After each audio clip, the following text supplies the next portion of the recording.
مگر یہ کہ اس کے رہنے والے ظالم ہیں۔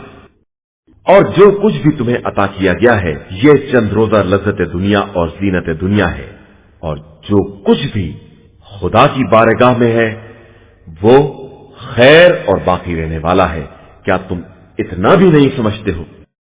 کیا وہ بندہ جس سے ہم نے بہترین وعدہ کیا ہے اور وہ اسے پا بھی لے گا، اس کے مانند ہے جسے ہم نے دنیا میں تھوڑی سی لذت دے دی ہے اور پھر وہ روز قیامت خدا کی بارگاہ میں کھینچ کر حاضر کیا جائے گا؟